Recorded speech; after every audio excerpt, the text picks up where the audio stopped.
तो मित्रों गई काले से भाई जन्माष्टमी और मित्रों जन्माष्टमी दिवसे मित्रों क्या क्या કેટલો વરસાદ પડી શકે છે। સાથે મિત્રો વાત કરીએ તો કઈ જગ્યાએ તમારે સાવધાન થવાની જરૂર છે, કયા જિલ્લામાં કયા તાલુકામાં અને કયા ગામમાં મિત્રો એમ કીધું વરસાદ પડવાનો છે।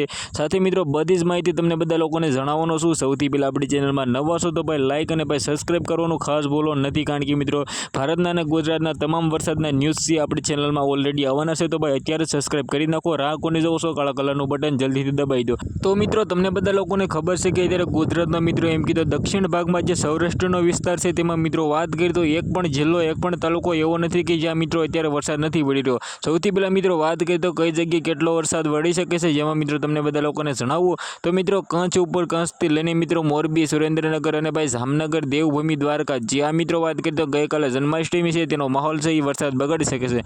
સાથે મિત્રો આપણે આવી નીચે તો પોરબંદર, જુનાગઢ, અમરેલી, ભાવનગર, ગીર સોમનાથ, જ્યાં મિત્રો વાત કરીએ તો ભાવનગરમાં મિત્રો કરીબ 2 દિવસથી અતિ ભારે વરસાદ પડી રહ્યો છે અને મિત્રો અત્યારે ભાઈ રેડ એલર્ટમાં મિત્રો તે જિલ્લો જાહેર કરવામાં આવ્યો છે। સાથે મિત્રો બોટાદ, સુરેન્દ્રનગર, આપણે બીજી તરફ જઈએ તો અમદાવાદમાં પણ થોડો ઘણો વરસાદ પડી શકે છે। નીચે આપણે આવીએ તો આણંદ, વડોદરા, ભરૂચ, સાથે મિત્રો વાત કરીએ તો સુરત, તાપી, નવસારી, ડાંગ, વલસાડ, જ્યાં મિત્રો વાત કરીએ તો આ બધો સૌરાષ્ટ્ર અને મિત્રો એમ કીધું દક્ષિણ ભાગનો વિસ્તાર છે તેમાં જ મિત્રો વરસાદ પડી રહ્યો છે। કે ઉત્તરમાં મિત્રો બનાસકાંઠા, પાટણ, મહેસાણા, સાબરકાંઠામાં વરસાદ નથી એટલો બધો, સાથે મિત્રો ગાંધીનગરમાં પણ નથી। આગળ મિત્રો આપણે જઈએ તો મહીસાગર, દાહોદ અને પંચમહાલ અને છોટાઉદેપુર અને નર્મદા જિલ્લામાં મિત્રો વરસાદ પડી શકે છે ગઈકાલે, જ્યાં મિત્રો વાત કરીએ તો સૌથી મોટા સમાચાર છે અને આવનારા 2 દિવસ માટે મિત્રો આ જિલ્લાઓમાં મિત્રો અતિ ભારે વરસાદ પડી શકે છે। આ વિડીયો તમને સારો લાગ્યો હોય તો વિડીયોને શેર કરી દીજો, સબસ્ક્રાઇબ કરી દીજો। આજના વિડીયોમાં આટલી જ માહિતી, આપણે એક નવા ઇન્ટરેસ્ટિંગ વિડીયો સાથે મળીએ, ત્યાં સુધી બધા લોકોને જય હિન્દ, જય ભારતને। મિત્રો સૌથી પહેલાં તમારા જિલ્લામાં, તમારા તાલુકામાં, તમારા ગામડામાં મિત્રો કેટલો વરસાદ પડ્યો છે કે નહીં જણાવી દેજો, કારણ કે મિત્રો અમને પણ ખબર પડે કે ક્યાં કેટલો વરસાદ પડી રહ્યો છે। આવનારા ટાઈમમાં મિત્રો અમે પણ જણાવી શકીએ છીએ કે આ જગ્યાએ આટલો વરસાદ પડ્યો છે।